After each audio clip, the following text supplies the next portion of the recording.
Welcome to the Socially Distance Podcast, and we're back with a new episode. I'm Rohit. I'm Michael. I'm Jazz. I'm Robin.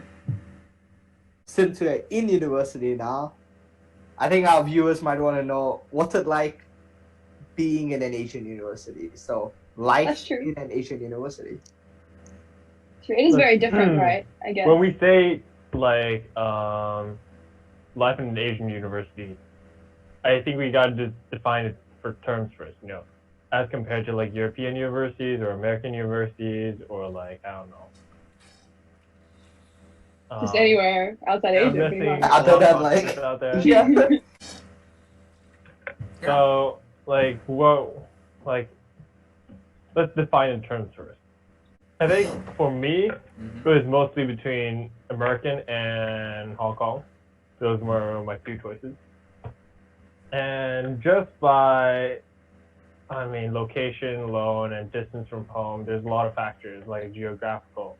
And I don't want to touch on like the academic and the social factor, but I'll feel like I feel like the social factor is a great place to start. So I feel like as as someone who goes out, a lot, Jasmine, what do you think? Okay, you're just gonna What were your insult me expectations, like that. Coming in? Actually, I think so. I had a very unusual idea of what I wanted from university because, like, even though I grew up in like Western home, right? Both my parents are Australian. They always told me like university is a place to study. You're not going to do anything else but study, which I guess is kind of unusual coming from Western parents. You'd think Western parents would always tell you that, well, maybe stereotypically that they'd be more casual about study, but my parents are not. And I think it's because my dad, when he went to university, he did something very obscure, which was philosophy, and then he dropped out, which is probably the whole point of doing philosophy is you get confused and drop out. But yeah, so he didn't really have any expectations for me going into university other than to study, right? So I went in thinking that I wasn't going to have a social life at all. And I think I've had somewhat of a social life. Oh, really? So, yeah. I don't know, what would you Somewhat of guys... a social life. Are you down? No, I think I've had a very good time. Hong Kong's a good place, right, for going out. There's a lot you can do, definitely, right? For the people who don't know, all of us go to HKUST, so we go to the same Hong school Kong in University Hong of Kong. Science and Technology. Yes. Yep. So for me, I feel like I'm not in the greatest of position to define what exactly an Asian university is, because I come from Taiwan, and basically this school is indistinguishable from any other college in Taiwan. So for me, it just feels very, very natural. I've never really went to see any colleges in the States either, or in any other country, for that matter. So I can't really define it, but I would just say that I feel like our school is very academically oriented and very career progression oriented. And for me, I feel like that's maybe like the biggest distinction. I think in my opinion, like growing up, I went to like an Indian curriculum, middle school and high school, and then I moved to like an American mode. I did the APs, and then now I'm in an Asian university. So I think the path I took was a bit different. But I think Robin, you highlighted two very distinct, I would say, positives. So I would say that being academically oriented and actually being career oriented, so giving opportunities to students, is a very big factor for why I chose our university. Okay, yeah, I must have had like much higher expectations when it came to like, okay, maybe there might be like parties or something on campus, all those like things we see in the movies, or like or like American experience. Yeah, or like the Wong Fu brothers, like what they Wong Fu college brothers. They be popping that shit though. Shout out to the Wong Fu brothers. I always kind of envisioned something like that, but it wasn't the case. But when it comes to the two main things for why it came to UST or why it came to our university. I think it has achieved or even surpassed my expectations. But on the other side, it would. I also chose a university or like an Asian university as opposed to like a American university or like universities abroad other than the States, like Europe. Just because I've always lived in Asian countries, so maybe it brought me a sense of home. Like, although I wasn't too far away from home, I could still be maybe in touch with people from different backgrounds, Do and you mean like it's not too much of a cultural shock Yeah. to go kind of, from? yeah. Yeah, like I think I was feel like that's big totally factor. true for me, by the way, because like everyone, most of the people here are Asian, right? And they're either Asian or they've lived quite a big part of their life in Asia. So we can talk about the same shit. We know the same memes. We watch the Yeah. same movies and TV shows growing up. So we can always connect on entertainment. We can connect on hobbies. We can connect on all that shit. So for me, it just feels very fucking natural. Yeah. Yeah. Funnily enough, like same for me. Even though like I'm white, right? But Yeah. like I grew up in Asia, and I think I did like I don't know if you guys did this as well, but before picking university, you might have gone to other countries to see the other campuses. No. So I did like I went to visit relatives in Australia. So naturally, if you're there, you may as well see universities, right? It wasn't Yeah. like there's a purpose. Yeah, it's like purposeful, right, to go and Yeah. visit campuses. And I think I realized how much of a cultural shock it would be if I decided to go to Australia instead of Hong Kong. Yeah. Because I grew up here, and it was weird interacting with other Australians. Their Like I memes didn't are feel different. right. You know what I'm saying? Their vibes are different. Their vibes are different. Yeah. Oh, wow, this reminds me something Robin said last time. It's the first time you're surrounded by so many white people, right? Yeah. Like in Compared Rohit's to, case, like, it was. Asian. Even though you're white Just too. Asian. I know. It is quite a cultural shock. I'd I start think- looking at Asians going past, like, oh, my homies. I mean, I have to say though, like Michael, you had a similar experience as well, right? Like when it came to, like choosing UST, like kind of. Yeah. I guess for me at least, choosing the university that I was gonna go to boiled down to like three things.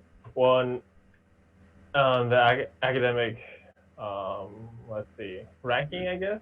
Yeah. Basically ranking. And second one was tuition. I mean, that's a reality that we all have to face. And third one was social life, and just campus culture. I feel like all three are pretty important.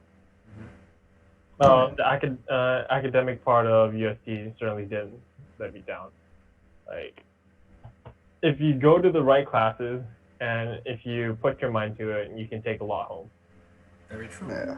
Second What? part, the tuition, Yeah. although it's different, although it's very different, it's probably like 3 to 4 times as much as how many universities.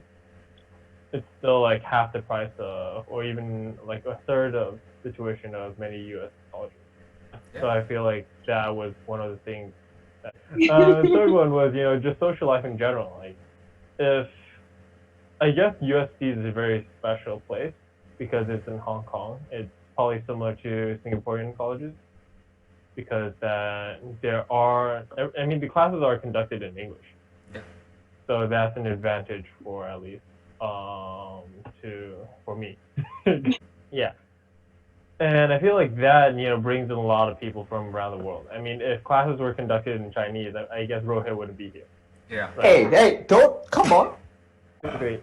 I feel like, yeah, and I guess that's also about the social life in Hong Kong at least. Coming in, I had a very different expectations. I think I had something really similar to Rohit, house parties, frat parties, a bit more drinking, a bit more socializing. But, okay, there's one part of Hong Kong that did not let me down. That's like the networking part. It's like there are so many networking opportunities. It's mind blowing. But Good. it's not the other type of networking that you usually do as a college. Also, like dating girls, like connecting with No, girls. I mean like, Oh, what are you thinking? Like, the other time when you just talk with strangers in a house party or something like that, or you're yeah, like half tipsy or something, so you can't remember their name.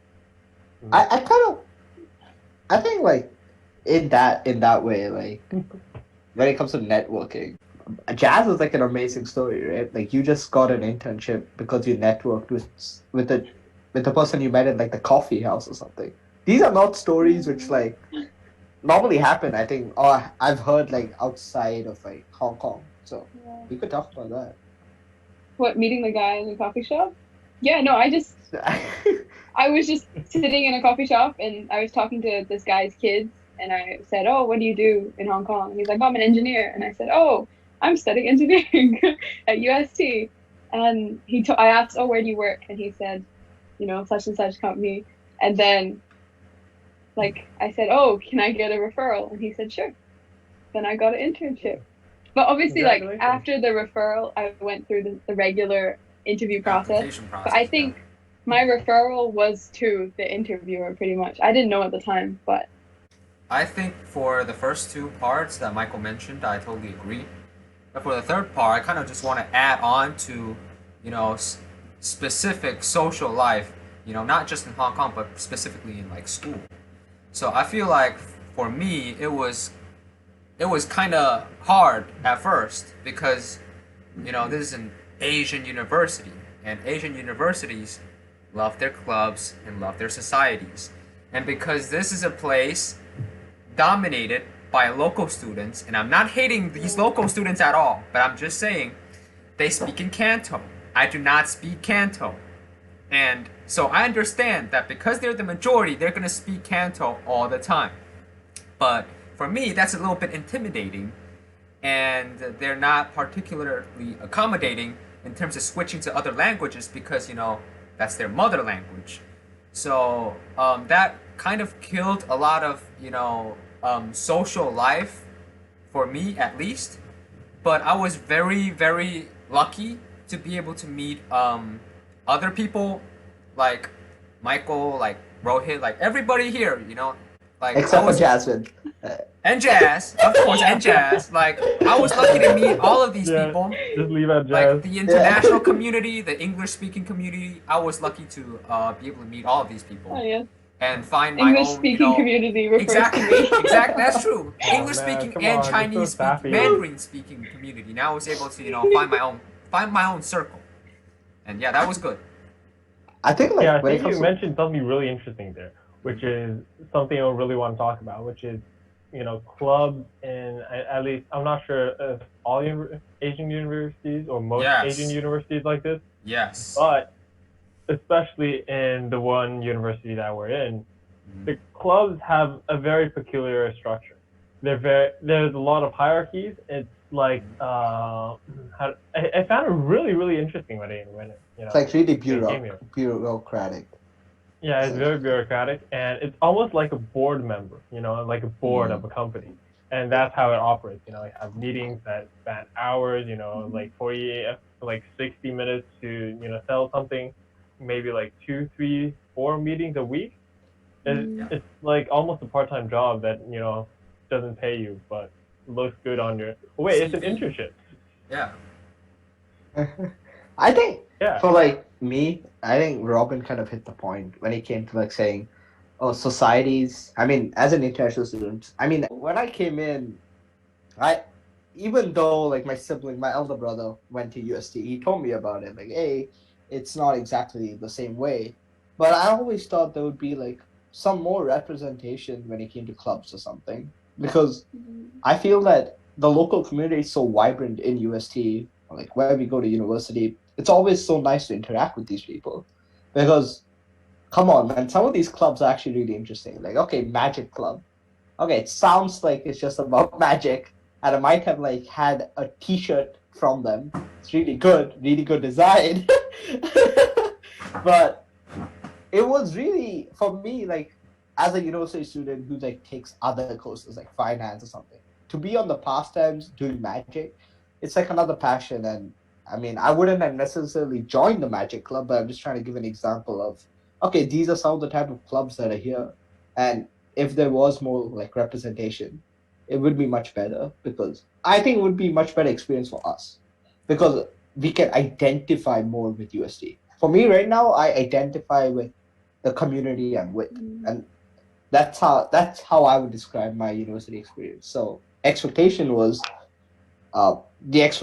that it would be like this huge like the US colleges, I would say, like American colleges where like they're like clubs and then you can just join them. It's not like you only do as much as you want to do. It's not like a very work heavy thing. But when I came to USC, it was kind of the opposite. The higher up you went, you had more responsibilities, and it's And not like they gave a lot of benefits. So yeah, and like in certain cases, like I've heard a lot of stories where like they would tell you not to go to class and do club and society related stuff. So they would actually put their activities over academics.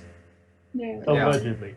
Yeah, and it goes down the social hierarchy too. So yeah. and I mean like it's not like okay, so we don't really have a safety net, right? Like as an international student, we don't have like all we have is like the student visa or something like that. So it's not like we can sacrifice academics for okay, it is a passion, but is it something that's more important than the GPA? Because reality is such that the GPA But, does like at least matter. a balance, right? Is that Yeah, what you I would mean? have loved Yeah, that, a balance. So I kind of disagree with you over here, Rohit, because I feel like I do agree with you that somehow they might be a bit more, overzealous, with their club activities. They're spending a bit too much time.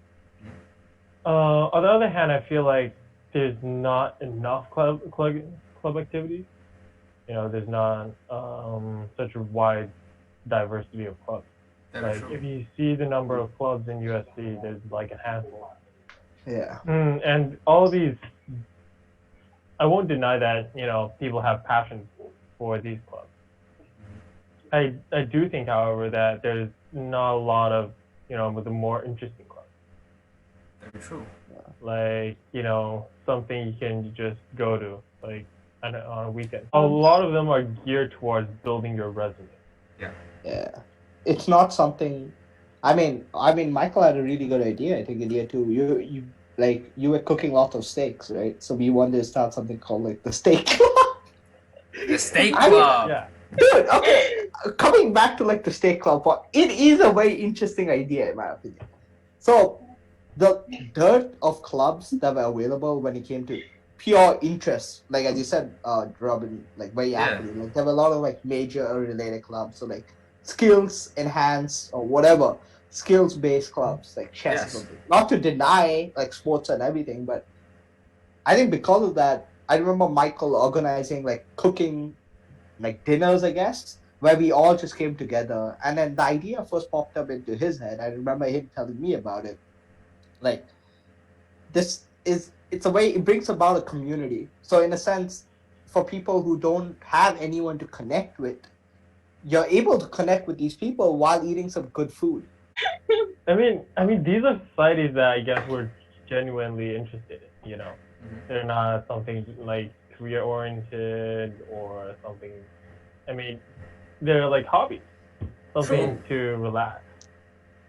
And Something you can do while you relax, something like that. and I don't think it's also like the responsibilities are high as well, right? Like if you want to come and enjoy and dine with us, like yeah, Yeah. by all means. If you don't want to come, there's nothing's gonna happen to you. Like it's not Yeah. like you're gonna be kicked out of the club. So it's a very It's a very chill and relaxed club. I had a bad experience being a part of swimming society in my first year because I was the only person who didn't speak Cantonese in the swimming society, like as a committee member. And I went to a 2-hour meeting in Cantonese and no one bothered to explain it to me. I was asking, oh, can you translate? And they were like, oh, like, Yeah. no. I was like, what do you mean no? And I was upset about it at first, and then I realized I didn't have to deal with all the politics that goes on because a lot of the stuff was just people screaming at each other about pointless stuff. So I avoided that nicely and just helped with the work. as opposed to helping with the We drama. call that blessing in disguise. Yeah. Yeah. So yeah, and then now some of the internationals have taken over the society. So we're more than 50% international for the committee. So the UST staff have to communicate with us in English. So basically, you let the internal take over, is what you're trying to say. Yeah, the lady from the office called me a few days ago, and she was talking to me in Cantonese, and I said, "I'm sorry, I don't speak Cantonese," and she looked so shocked. She was like, "What, your society?" I was like, "Oh yes, we're not. We're international. We're international now." We international now. But that does bring up an interesting topic, which is why aren't we learning, Cantonese or picking up Cantonese, as a fluent language? I think for me personally, like picking up a language is always a good option, but I mean, I would say I want to finish off like my major related courses, and all those other courses. Considering that I want to do better in these last 2 years when it comes to like academics, I kind of want to focus on that, but I want to do it in such a way that okay, I might take a sem of Cantonese or something, but as you know, like in our college and I think in many other colleges, some people don't really follow the system. So people who are proficient in that language end up taking the course for beginners. So it essentially, since we are graded on a curve, it essentially no matter how hard we try, it's not really based on how proficient we are. It's based on how good we are compared to the others. So I can't really beat a person who's speaking in his or her native tongue. So it's like someone coming up and taking a Hindi class, or coming up and taking like I speak Marathi. Or an NBA player beating up like a toddler on the blacktops. Yeah. And it's like we took the same class with them, but they're beginners and we're like proficient in it. So you can just imagine like the skill gap. The skill gap and how harmful it is. It disincentivizes people, especially international students, from actually taking up more classes when it comes to languages, because they know they don't stand a damn chance. There is no way they stand a chance. Okay, they might, okay, but like more often than not, I don't think that's the case. I don't think. Then I think there's one interesting thing is like, what about other opportunities to learn like Cantonese outside of university? Like so I like to talk about that. Like that. Yeah. Continue. So personally for me, I would love to learn Cantonese, but after weighing my priorities, I believe that it might not be the most practical idea, because I've learned 3 or 4 different languages. I've learned Japanese, I learned English, and then I try to pick up a little bit of German. So I know how hard it is and how much time it takes to actually pick up a language. So between having to do so many credits year on year and having to do so much extracurricular activities to become competitive in the future job market, I just find it really hard to have the opportunity to pick up Cantonese. And then you add to the fact that Mandarin or Chinese is much more widely spoken language than Cantonese, and it just makes picking up Cantonese not seem like such a practical idea.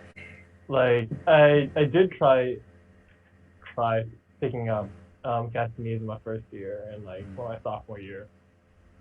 A little bit, I feel like at the end of the day, it's like my time is more useful, spent somewhere else. Though I feel like it's a missed opportunity, for learning Cantonese.